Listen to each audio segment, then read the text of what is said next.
कल्पांत healing साधना में सभी साथियों का स्वागत है। सभी को प्रणाम। ओम। आज की साधना के लिए किसी भी आसन में सहज होकर बैठ जाएं। किसी भी आसन में सहज होकर बैठ जाएं।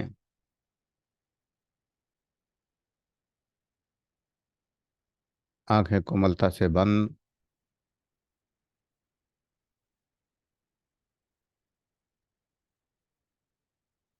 हाथों को ज्ञान मुद्रा में रखें। कमर गर्दन सीधी और सहज हो जाएं। सहज श्वासों के प्रति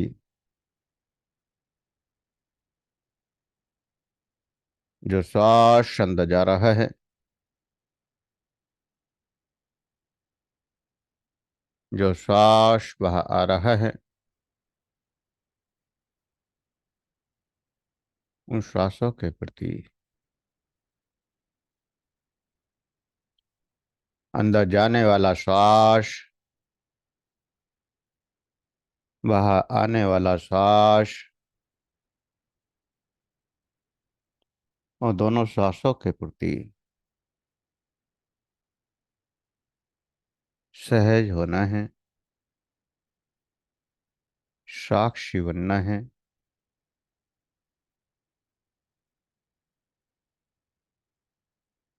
इन श्वासों के साथ जागृत ऊर्जा का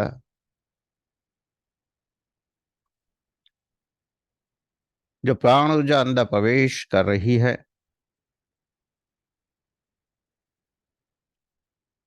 उस ऊर्जा का एहसास करना है।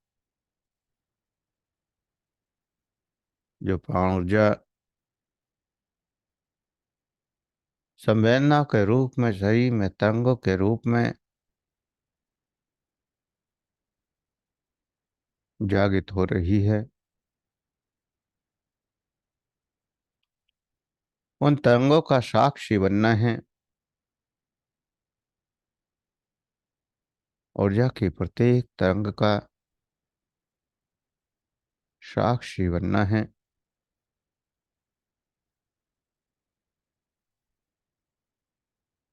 ऊर्जा की प्रत्येक संवेदना का साक्षी बनना है। लगातार ऊर्जा बढ़ती जा रही है।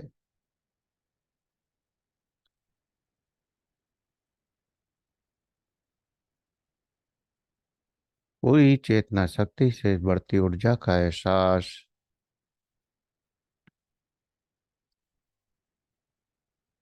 ऊर्जा शरीर के रोम रोम में बढ़ती जा रही है।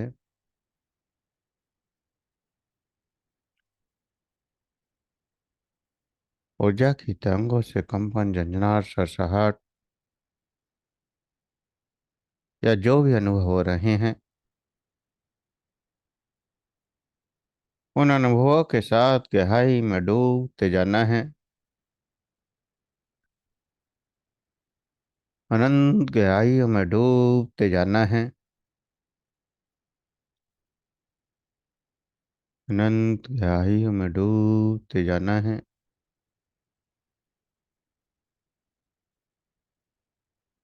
ऊर्जा की प्रत्येक तरंग के साथ शरीर का एहसास खत्म होता जाए। शरीर शून्य होता जाए। केवल और केवल एनर्जी का एहसास रहे। ऊर्जा का एहसास रहे।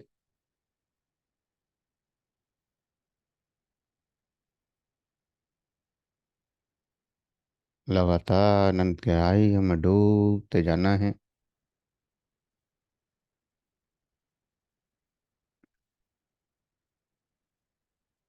अनंत गहराइयों में, गहरी शांति में और गहरे आनंद में डूबते जाना है। और जो कुछ भी अंदर प्रकट हो रहा है, जो कुछ भी अंदर एहसास हो रहा है, उन एहसासों को महसूस करते जाना है।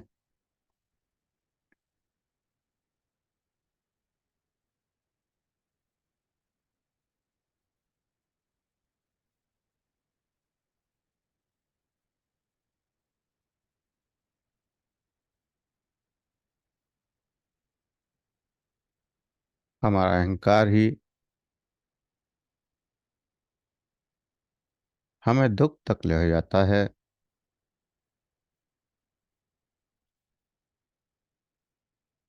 और जो कुछ भी हम करते हैं वो विष में बदल जाता है।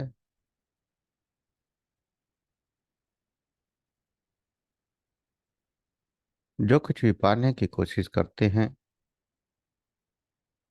वो पाना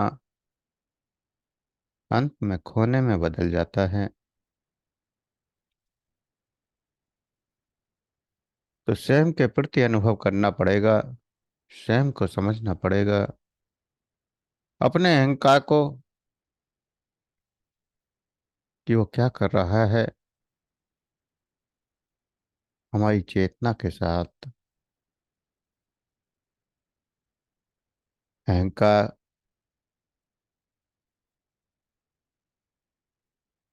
मन या बुद्धि बड़ी चतुर होती है। जब भी कभी दुख मिलता है, जब भी कभी कोई कष्ट मिलता है, तो उसका कारण ये दूसरे को तैयार कर देता है और स्वयं को बचा लेता है।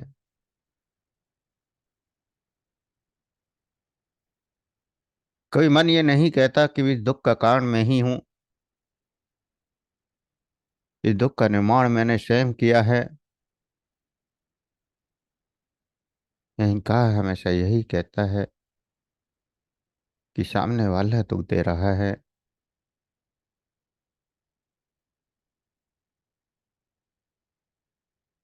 हम कभी ये नहीं सोचते कि ये दुख तो मेरे कारण ही है।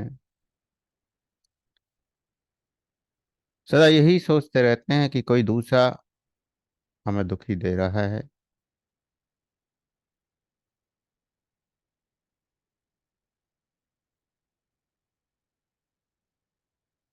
पति दुख में है, कहता है कि पत्नी दुख दे रही है। पत्नी दुख में है, कहती है पति दुख दे रहा है। बच्चे दुखी हैं कि माता पिता कष्ट दे रहे हैं। माता पिता दुखी हैं कि बच्चे कष्ट दे रहे हैं।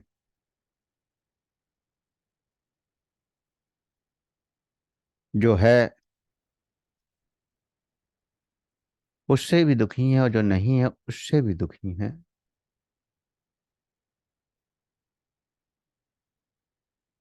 किसी के बच्चे नहीं हैं तो बच्चे ना होने से दुखी है, और किसी के बच्चे हैं तो बच्चों के होने से दुखी है। किसी की शादी हो गई तो शादी होकर दुखी है। किसी की शादी नहीं हुई तो ना होने से दुखी है।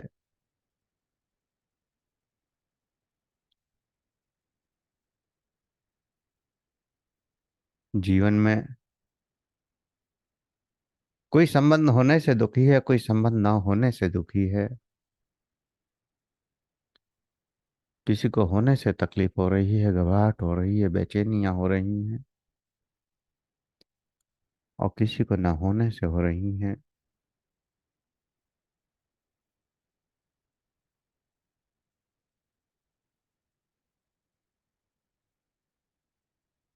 तो मनुष्य ने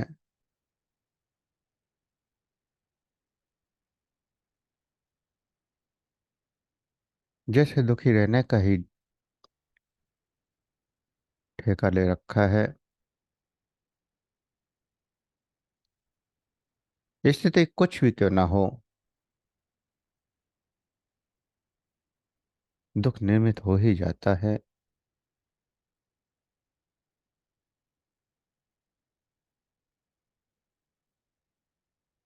और वो दुख क्यों निर्मित हो रहा है? अंदर कुछ न कुछ तो ऐसा है जिस दुख का एहसास करा रहा है। और जो दुख का एहसास करा रहा है वही अहंकार है, वही मैं है। और इस मैं की जितनी बड़ी धारणा होगी, जितना मैं को ज्यादा स्वीकार करते जाते हैं, दुख भी उतना बड़ा होता जाता है।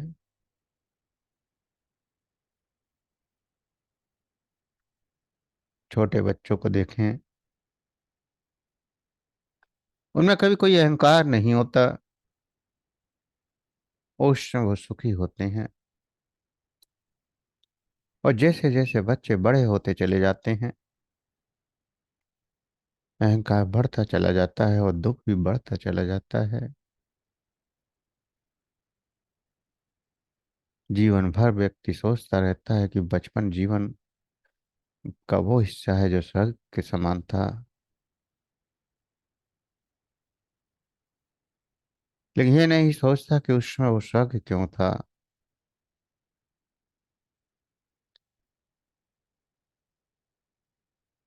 उसका एकमात्र कारण था कि अहंकार नहीं था, मैं नहीं था।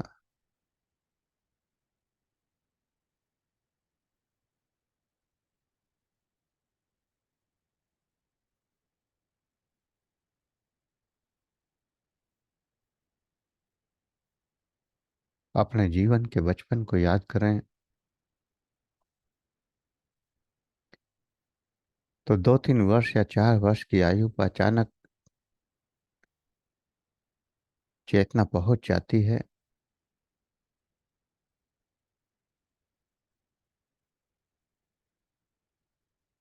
और उसमें कोई मैं नहीं होता।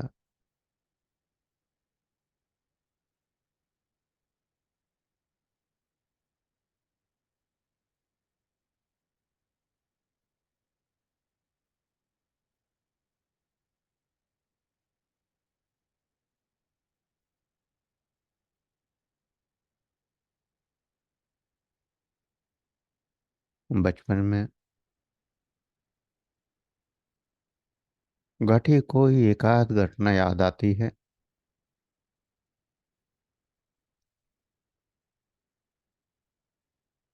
जबकि बचपन में रोजाना हजारों लाखों घटनाएं घटती हैं। जैसे आज घट रही हैं उस समय भी वो घटती हैं।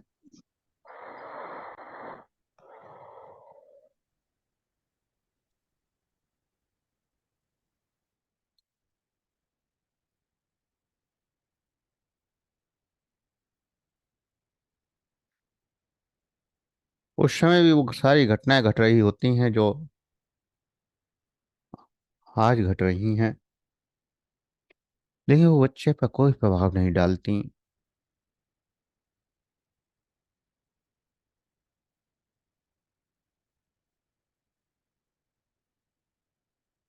2-3 साल के बच्चे के सामने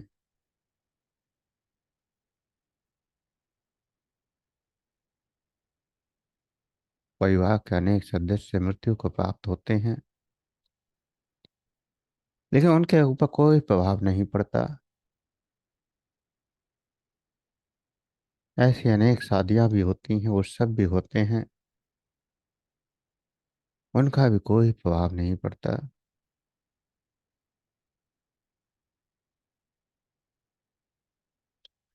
क्योंकि वह स्वीकार ही नहीं करता कि ये मेरा है।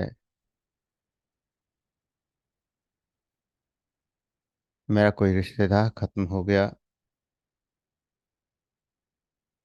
या किसी रिश्तेदार ने जन्म ले लिया, किसी के यहाँ कोई उत्सव है, वो तो केवल मस्त होता है, आनंद में होता है। उछलता कूदता खाता पीता मस्त रहता है।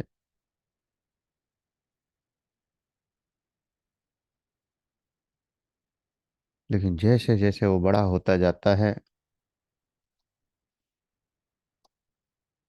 हमारे संस्कार मैं को मजबूत करते चले जाते हैं।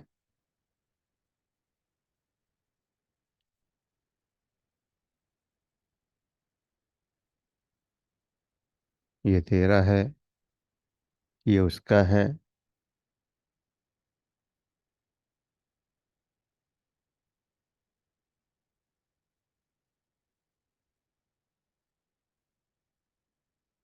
बार बार बच्चे को एहसास कराते हैं कि जो घटना घट रही है उसके साथ घट रही है, और धीरे धीरे बच्चा उसको स्वीकार करता चला जाता है।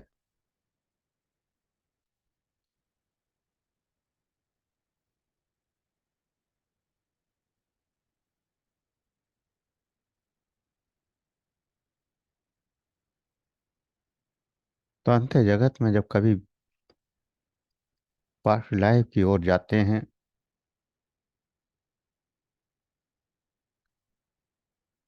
तो चेतना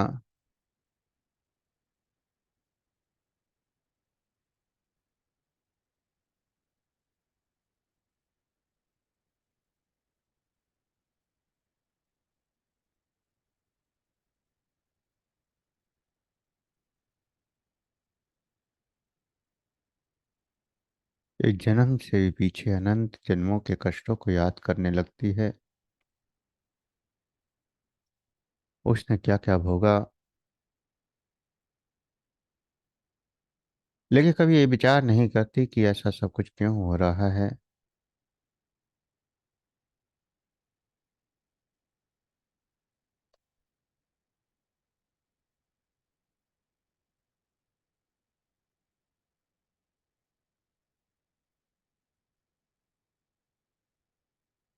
जीवन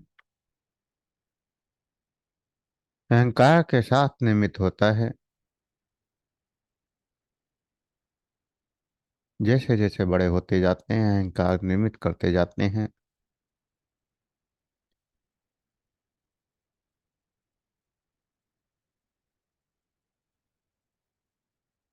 मैंने इनाम जीत लिया,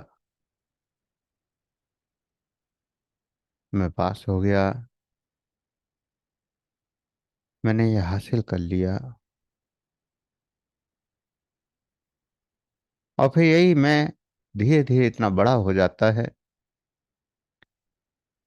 कि लगातार कष्टों को, दुखों को निमित्त करता चला जाता है। पूरे जीवन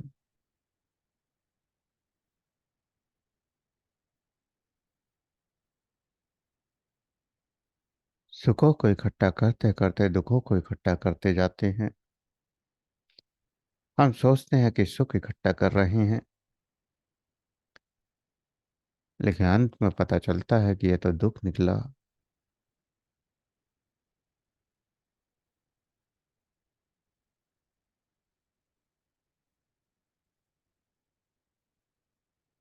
प्रेमी ने प्रेमिका को देखा और प्रेम हो गया, बड़ा सुख हुआ। और रोज मिलना शुरू हो गया, सुख का निर्माण शुरू हो गया। दोनों ने सोचा कि एक दूसरे को सुख दे सकते हैं। कुछ समय में शादी हो गई। सोच रहे थे सुख ही मिल जाएगा, आनंदित रहेंगे, लेकिन वही दुख का कारण बन गया।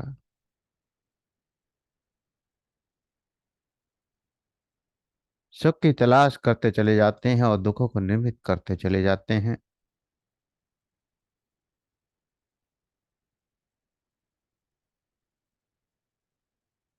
और फिर उस दुख को दूसरे के ऊपर आरोपित करते चले जाते हैं।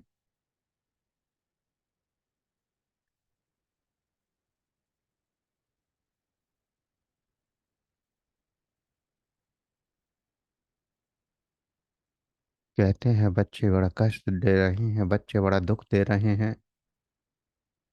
कोई सुनता नहीं है, कोई कहना नहीं मानता, कोई कुछ करने को तैयार नहीं होता।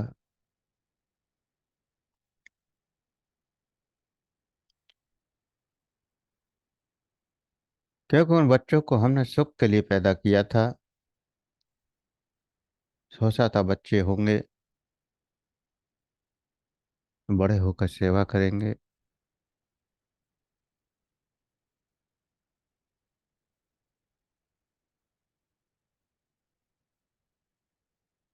लेकिन वो सेवा नहीं होती, वही दुख का कारण बन जाता है। और अनंत जन्मों से ऐसा ही चलता आ रहा है। हर व्यक्ति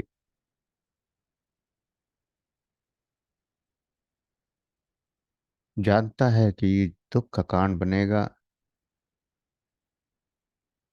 फिर भी वो लगातार उस क्रियाओं को दोहराता चला जाता है।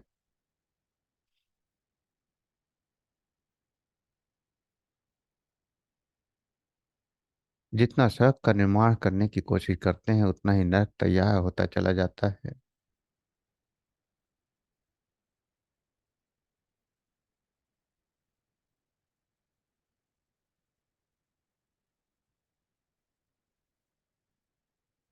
तो जब अंदर की ओर प्रवेश करते हैं,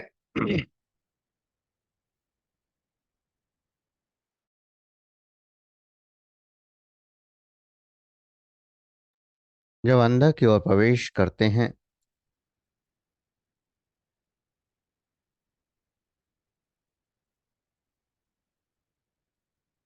अनंत गहराइयों में प्रवेश करते हैं,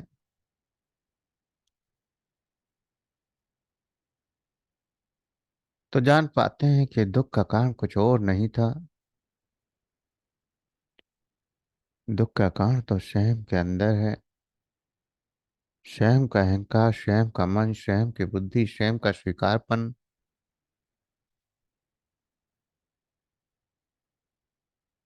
और अंत जगत में प्रवेश करते ही ये मैं खत्म होना शुरू हो जाता है।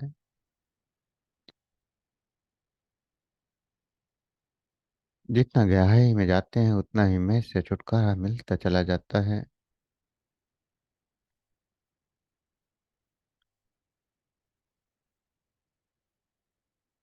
जीवन रूपांतरित होना शुरू हो जाता है। जीवन जीने की दिशा बदलने लगती है, परिवर्तन होने शुरू हो जाते हैं।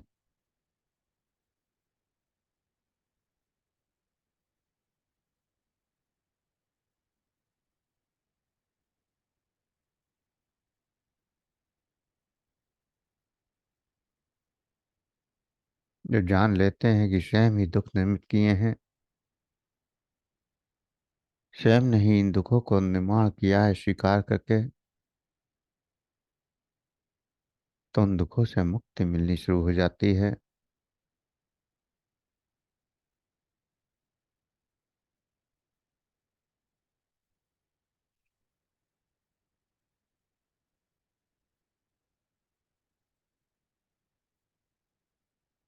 एक बड़ी क्रांति अंदर प्रवेश करने पर होती है। कर्ता खत्म हो जाता है, अहंकार खत्म हो जाता है, कष्ट खत्म हो जाते हैं, दुख खत्म हो जाते हैं। सामने वाला कुछ कर रहा है या नहीं, कोई फर्क नहीं पड़ता।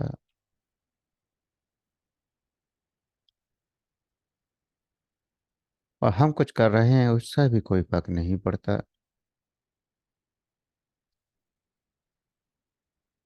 जो कुछ हो रहा है सब परमात्मा की इच्छा है।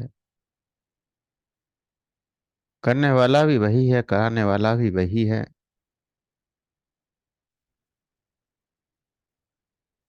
पूर्णतः परमात्मा को समर्पित हो जाते हैं। ये समर्पण अहंकार को खत्म कर देता है।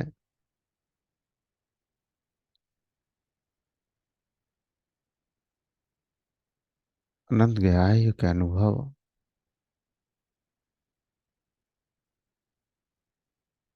जीवन को जीना सिखा देते हैं। सत्य का एहसास करा देते हैं।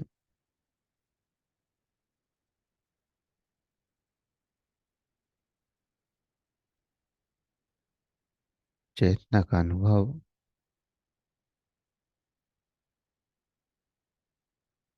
आप चेतन से अनेक जन्मों की यादों को प्रकट कर देता है कि हम अनंत जन्मों से क्या क्या गलतियां करते आ रहे हैं, जो जीवन में दुख को मिल रहा है।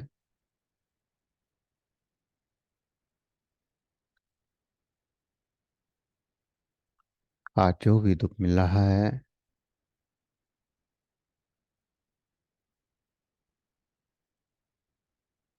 उस दुख के कारण को देखें कि उस दुख का निर्माण किसने किया है। कहीं ना कहीं स्वयं ही उस दुख के निर्माण करने वाले हैं,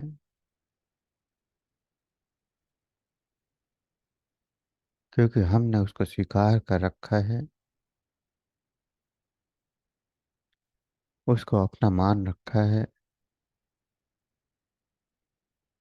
और जिसको जितना ज्यादा गहराई से अपना मानते हैं, जिसको जितना ज्यादा स्वीकार करते हैं, उससे उतना ही ज्यादा कष्ट मिलता है। अंत जगत में जान जाते हैं कि कुछ भी अपना नहीं है। न ये संसार अपना है, न ये शरीर अपना है, और न ये श्वास अपनी है। जब तक ये सांस चल रही है, ये शरीर चल रहा है, और इस शरीर के साथ मैं भी जुड़ गया हूँ। जिस लिए सांस रुक जाएगी, शरीर खत्म हो जाएगा, और मैं चेतना इस शरीर को छोड़ देगी। जब तक शरीर स्वस्थ है, तब तक चेतना इसके साथ है। शरीर के नष्ट होते ही ये चेतना इस शरीर को तुरंत छोड़ देती है।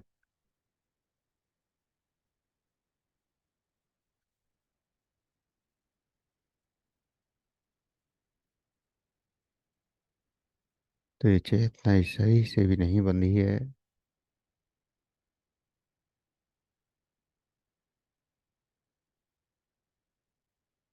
इस चेतना को जानना है अनंत गहराइयों में जाकर,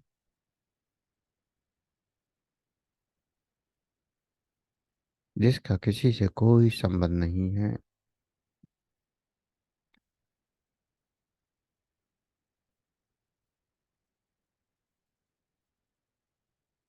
चेतना ने सारे संबंध इस शरीर के साथ बनाए,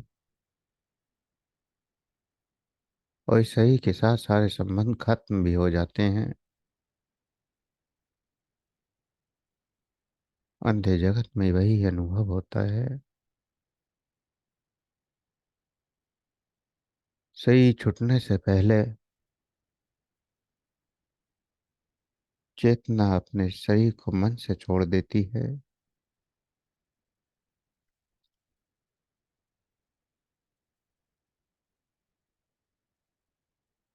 मन और बुद्धि भी स्वीकार कर लेती है कि हाँ, ये शरीर भी मेरा नहीं है। तो अहंकार खत्म हो जाता है। मुक्ति मिल जाती है इस संसार से, संसार के कष्टों से।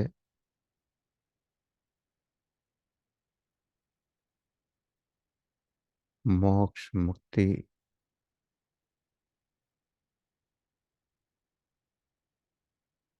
और परमात्मा से आत्म साक्षात्कार।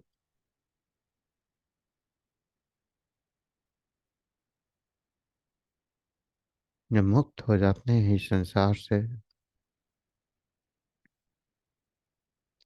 इस मैं से, इस अहंकार से,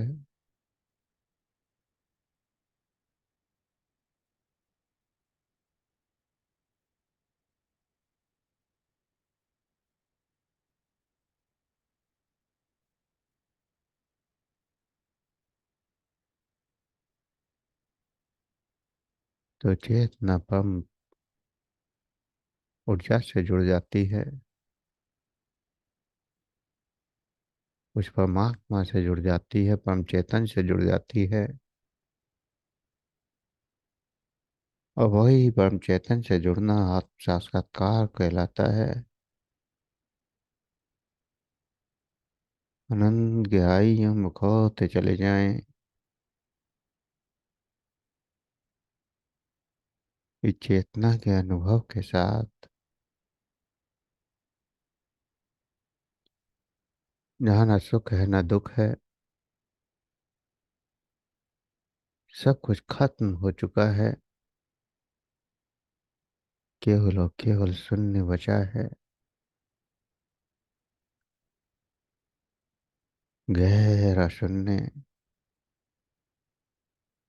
और शून्य का आनंद लेते चले जाएं, उस शून्य में खोते चले जाएं बिना किसी क्रिया के, प्रतिक्रिया के।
जो भी अनुभव हो रहे हैं,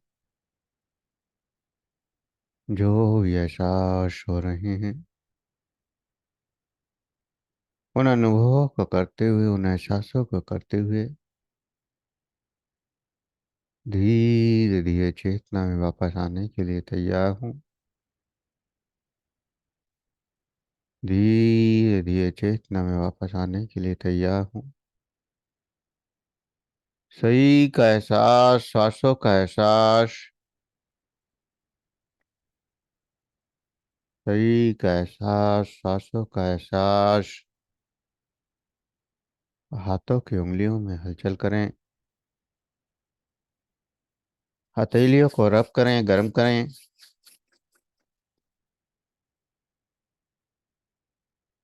आंखों पर लगाएं, चेहरे पर लगाएं। और धीरे धीरे आंखें खोलते हुए चेतना में वापस आ जाएं।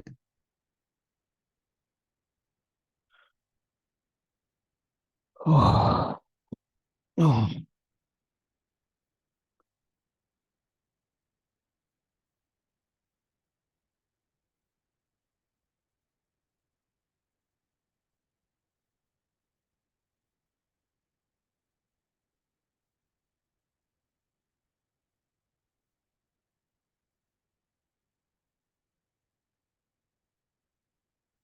सभी चेतना में वापस आ जाएं। अब किसी साधक का कोई क्वेश्चन हो तो पूछ सकते हैं, किसी को कुछ कहना हो तो कह सकते हैं।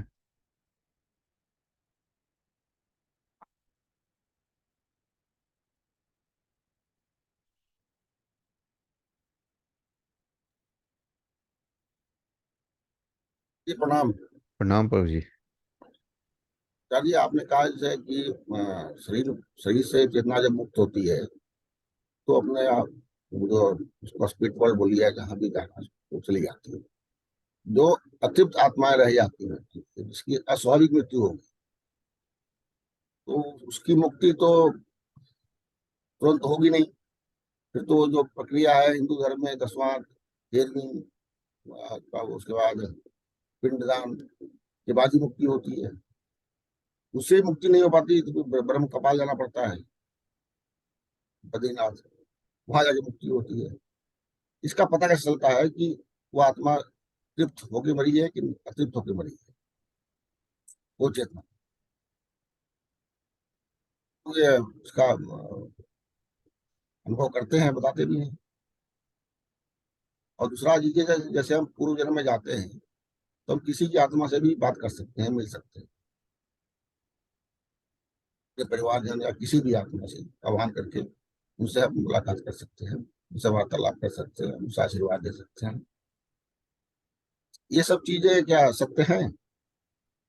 आप क्या मानते हैं? कि मैं तो पीलार किया हूँ, तो मैं तो सत्य मानूंगा आ, उसको। सत्य मानते हैं तो सत्य ही है। क्या हम आपका दृष्टिकोण जानना चाहेंगे कि क्या भी है? हमने अपना दृष्टिकोण बता दिया, जो क्योंकि आप आपका मानते अनुभव। हैं वही सत्य है, बाकी सब कुछ असत्य है। नहीं, आप क्योंकि आपका अनुभव बहुत बड़े क्षेत्र का है। दूसरे के अनुभव से स्वयं को लाभ नहीं होता। ये लाभ वाली बात नहीं मैं बोल रहा हूँ। जैसे जो पीएलआर होता है, पास्ट लाइफ में जाने के बाद आप जो है, यदि आपकी इच्छा है किसी से मिलने की, तो आप मिल सकते हैं। मिला जा ऐसा सकता है। जो जो मदर सोल है वो हमारा हमेशा उपस्थित रहती है ब्रह्मांड में।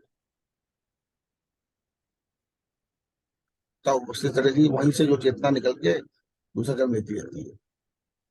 ये मान के चले। मदर सोल से चेतना जन्म लेती है।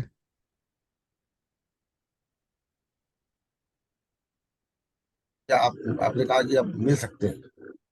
वह दूसरी वो चेतना चेतना से मिल सकते हैं। दूसरी चेतना इस ब्रह्मांड में हमेशा तैयार रहती है, अगर जन्म नहीं मिला है तो। और अगर उस चेतना को जन्म मिल गया है तो नहीं मिल सकते।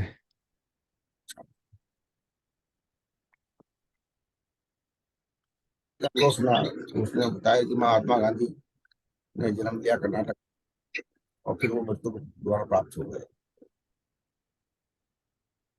बड़ा नाम बताया उन्होंने, नाम बताया कि उस आश्रम में पैदा हुए थे। ये संभव है। आदमी क्योंकि चेतना बता सकती है उस समय पर कि हाँ वो किस जन्म में से वापस आई है। बहुत सारी चेतनाओं से जब बात होती है तो वो बता देती हैं कि किस जन्म से वापस आई हैं, कितने जन्म देखे हैं उन्होंने। बहुत सारी चीज़ें बता सकती हैं चेतनाएं, अपनी पावर के अनुसार, अपनी क्षमताओं के अनुसार। चेतना रूप में, सूक्ष्म रूप में चेतना को अपने अनंत जन्मों का ज्ञान होता है। लेकिन तभी जब वो चेतना उस पावरफुल हो। एक आम आदमी की चेतना को कुछ भी पता नहीं होता, उसे केवल उसी जन्म का पता होता है, अंतिम जन्म का। वो केवल अंतिम जन्म को जानती है कि हाँ मेरा ये जन्म था, मैं ये था। उससे पिछला कुछ नहीं बता सकती। उससे ये पिछला वही बता सकती है जो कहीं किसी, कोई संत आत्मा हो या कोई अध्यात्म से जुड़ा व्यक्ति हो, तो वो लोग बता पाते हैं। जैसे दूसरा, गौतम दूसरा बुद्ध ने आपने कहा, जब सुनिए सुनिए पहले अब। दूसरा, आपने कहा कि आत्मा मुक्त हो जाएगी 10वां करके, 13वीं करके, पिंडदान करके, ये करके वो करके। अगर इस तरह से मुक्त हो जाती तो सारी चेतना मुक्त हो जाती, क्योंकि हर आदमी इन क्रियाओं को करने की कोशिश करता है अपने पूर्वजों के लिए। लेकिन वो मुक्त नहीं होती। बहुत सारे परिवारों में आपने देखा होगा कि सब पिंडदान भी कर जाते हैं, फिर भी उनके पितृ बार बार उनके ऊपर आते हैं, बताते हैं कि हम हैं।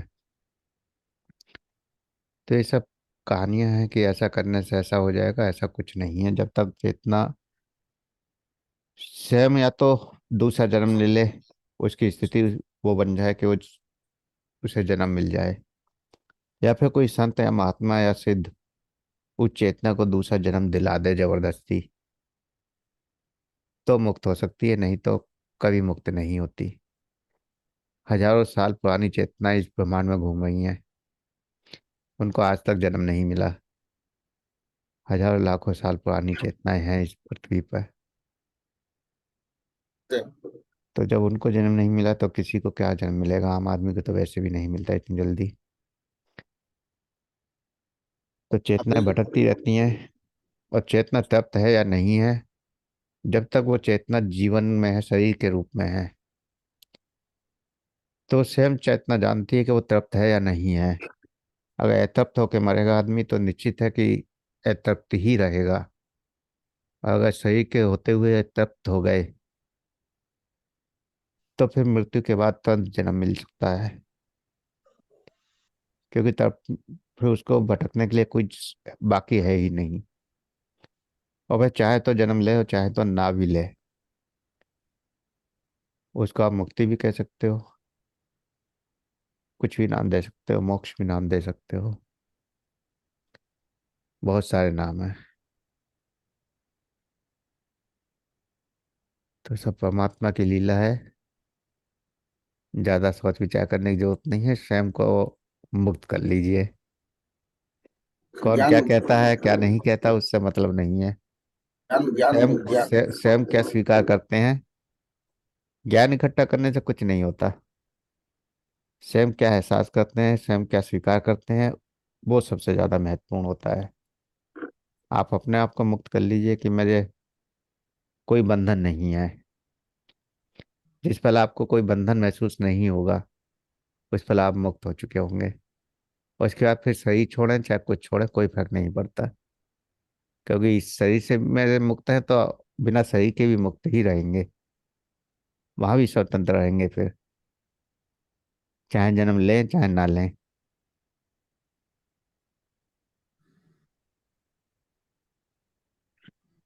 तो जनक पर एक प्रश्न मेरा एक और है सर, जैसे गौतम बुद्ध जब ने कहा था मृत्यु से पहले कि मैं मैत्रेय रूप में दोबारा जन्म लूंगा, का जन्म हो नहीं उनके पाएगा। कहने या ना कहने से कोई फर्क नहीं पड़ता, हर चेतना बार बार जन्म ले रही है।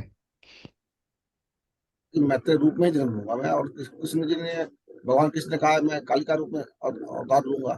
कौन कहता है किसी को पता है किस उन्होंने कहा था? इसलिए हो सक हो गौतम सकता है बुद्ध का किसी ने उस हो सकता है किसी ने वैसे ही कह दिया हो। गौतम बुद्ध का तो क्लियर है। गौतम बुद्ध तो अभी इसी युग के हैं, कृष्ण तो बहुत आ- पुराने हो गए। आप पिछले जन्म में क्या थे आपको पता है? हम्म। अब वो स्त्री रूप में था।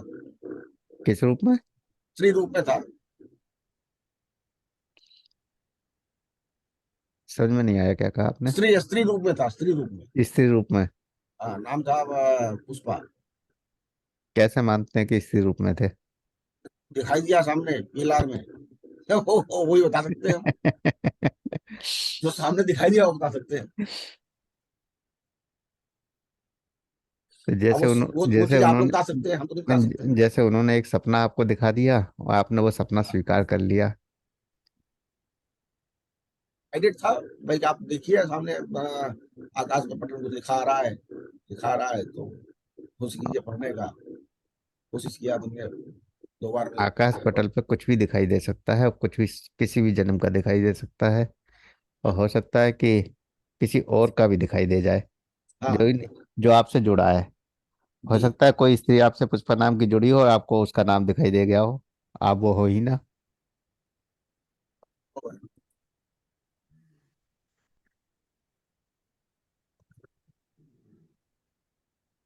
ऐसे ही बहुत सारे भ्रम पैदा हो जाते हैं। जैसे आपने मान लिया कि आप स्त्री जन्म में थे पीछे, पुष्पा नाम था आपका।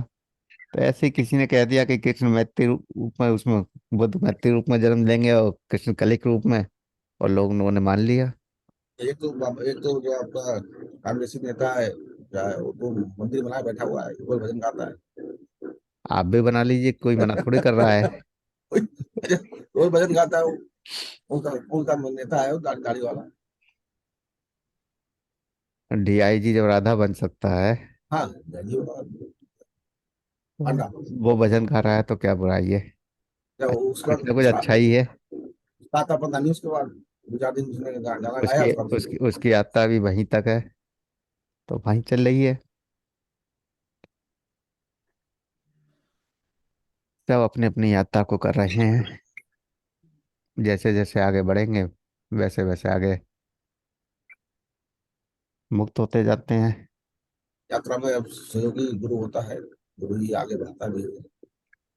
गुरु भी जब ही मिलता है जब आपकी यात्रा उस मुकाम से आगे जाने के लिए तैयार हो जाए। बिल्कुल सही बात है साहब, देखिए उसी बच्चों चेतना का स्तर का गुरु मिल सकता है जिस चेतना के स्तर को आप पहुंच चुके हैं।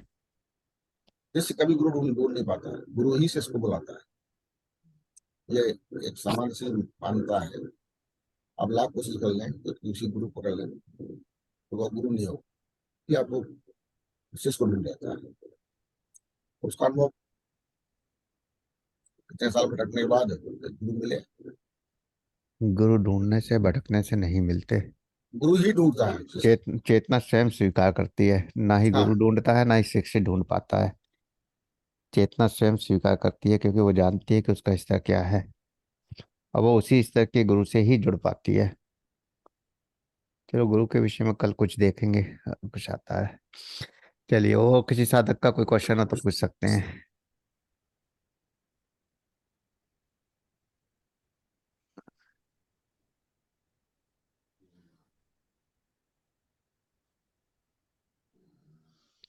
गोगना जी, कुछ कहना है? प्रणाम गुरु जी। प्रणाम प्रभु जी। गुरु जी, मैं सोच रहा था कि जब ये चेतनाएं किसी और में आ जाती हैं जैसे, तो हम्म, उसके बाद उसका छुटकारा हो सकता है कि फिर भी छुटकारा नहीं होता? छुटकारा नहीं होता। छुटकारा जब तक वो स्वयं नहीं चाहती, या जो उसको छुटकारा दिलाने वाला इस लायक हो कि वो छुटकारा दिला दे। जी। और एक जबरदस्ती छुटकारा होता है, एक राजी से हो जाता है। सामने वाली चेतना चाहती है, स्वीकार करती है कि हाँ मैं मुक्त होना चाहती हूँ, तो सामने वाला आराम से दे देता है मुक्ति। मगर वो मुक्ति देने वाला भी इस लायक भी तो हो। जी। अगर वो इस लायक होता है तो मुक्त कर देता है, नया जन्म उसको मिल जाता है। और नहीं तो फिर वो उसी रूप में उस व्यक्ति को तो छोड़ देती है, लेकिन ब्रह्मांड में रहती है। हाँ, नहीं, जैसे कई बार होता है ना भी, चलो ब्रह्मांड में चल, ऊपर उसके चरणों में चले जाओ, तुझे मुक्ति मिल गई। तो वो ये, भी वो भी आसान नहीं है ना। वो भी जब तक सामने वाला भेजेगा नहीं तब तक वो कहीं नहीं जा सकती चेतना। हाँ मतलब वो उनके ऊपर निर्भर करता है ना। हाँ, पूर्णतः सामने वाले के ऊपर निर्भर करता है कि वो कहाँ भेजेगा। जी। और उस चेतना की स्वयं की भी मर्जी निर्भर करती है। बहुत सारी चेतनाएं मुक्त होना ही नहीं चाहती, वो उसी में हाँ, वो राजी हैं। भ्रम भ्रम जो पाल रखा है तो उस भ्रम में ही हाँ, रहनी मुक्त चाहती है नहीं ना। होना चाहती। हम्म। तो उनसे कहो कि अगर मुक्त होना है तो वो मना कर देती है कि नहीं, हमें मुक्त होना ही नहीं है। और वो ऐसी चेतनाएं अपने आप को बहुत ही शक्तिशाली महसूस करती हैं, ये कहते हैं कि हम सर्वज्ञानी हैं, कुछ ऐसा भी होता है क्या? शक्तिशाली और सर्वज्ञानी के लिए तो वही है कि जब जो साधना करता है वही शक्तिशाली हो सकता है। जिसने सही रूप में साधनाएं की हैं, कुछ क्रियाएं की हैं, वही शक्तिशाली हो सकता है, वरना नहीं। जी। सूक्ष्म रूप में कोई शक्ति हासिल नहीं कर सकता। चेतना सोचे कि सही छूट गया है, अब कोई शक्ति हासिल हो जाए, नहीं होगी। जो सही रूप ठीक में है। शक्ति हासिल कर ली वही उसके साथ रहेगी। जी। जी। उससे ज्यादा कुछ नहीं हो सकता उसके बाद में। इसलिए देवी देवता भी सही रूप धारण करते हैं एनर्जी को इकट्ठा करने के लिए। अच्छा, मतलब देवी देवता आपको शक्ति देते हैं, बाकी कर्म खुद ही करना होता है, इसका मतलब ये हो गया। काम बिना करे कुछ नहीं मिलता। आपको एफर्ट्स तो डालने पड़ेंगे ना। बिल्कुल। हम्म।